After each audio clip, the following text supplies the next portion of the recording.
Buat apa ada pelajaran bahasa Indonesia di sekolah? Kita kan orang Indonesia, udah ngerti bahasa Indonesia, tiap hari juga ngomong pakai bahasa Indonesia. Terus belajar bahasa Indonesia lagi di sekolah buat apa coba? Pertanyaan bagus. Belajar B-Indo di sekolah ada gunanya kok. Salah satunya supaya kita bisa berkomunikasi atau mengobrol dengan bahasa Indonesia. Seperti yang kamu sebutkan tadi. Di Indonesia ada banyak bahasa daerah yang berbeda-beda. Mungkin kamu udah biasa ngomong pakai bahasa Indonesia. Tapi orang dari daerah lain belum tentu. Banyak orang yang awalnya cuma bisa ngomong pakai bahasa daerahnya masing-masing. Kalau dari dulu gak ada pelajaran bahasa Indonesia di sekolah, bisa jadi banyak orang yang kesulitan berkomunikasi dengan orang lain yang bahasa daerahnya beda karena gak bisa bahasa Indonesia. Bahasa Indonesia yang dipakai ngobrol sehari-hari itu biasanya bahasa yang tidak formal.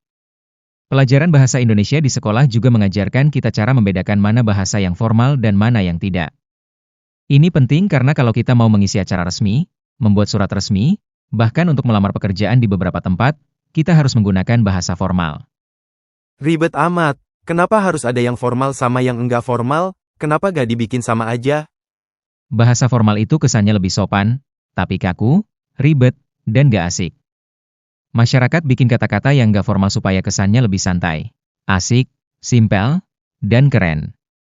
Banyak kan orang yang bikin dan ngomong pakai bahasa gaul biar kelihatan keren?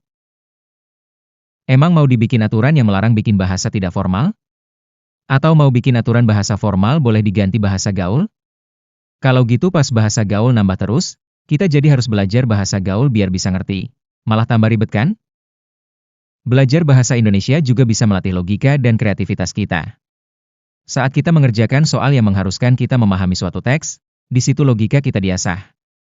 Dan saat kita disuruh mengarang cerita, puisi, pantun, dan sebagainya, kita dituntut untuk melatih kreativitas.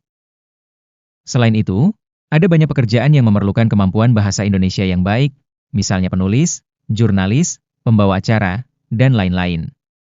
Tapi kan bakat orang beda-beda, gak semua jago di pelajaran bahasa Indonesia, terus gak semua pekerjaan perlu kemampuan bahasa Indonesia. Atlet misalnya. Betul. Gak semua orang harus jago di pelajaran bahasa Indonesia. Kalau kamu punya kelebihan di bidang lain, gak ada salahnya kalau kamu lebih milih fokus di bidang itu daripada di pelajaran bahasa Indonesia. Tapi, walaupun gak jago di pelajaran B-Indo, setidaknya tetap harus paham hal-hal mendasar yang sangat penting dari pelajaran ini. Kamu harus bisa memahami isi dari suatu teks. Kamu juga perlu tahu mana bahasa yang formal dan yang tidak. Gak masalah kalau kamu kurang paham hal lain yang kurang cocok dengan bakat dan minat kamu seperti mengetahui unsur puisi, dongeng, dan sebagainya.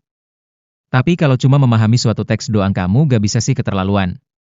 Oh iya, tadi saya bilang gak semua orang harus jago di pelajaran B-Indo. Tapi kalau kamu gak jago di pelajaran B-Indo, buktikan kalau kamu punya kelebihan lain. Jangan cuma buat alasan biar gak belajar. Sekian video kali ini. Silakan koreksi jika ada yang salah, dan tambahkan jika ada yang kurang. Karena videonya udah selesai, putar outronya.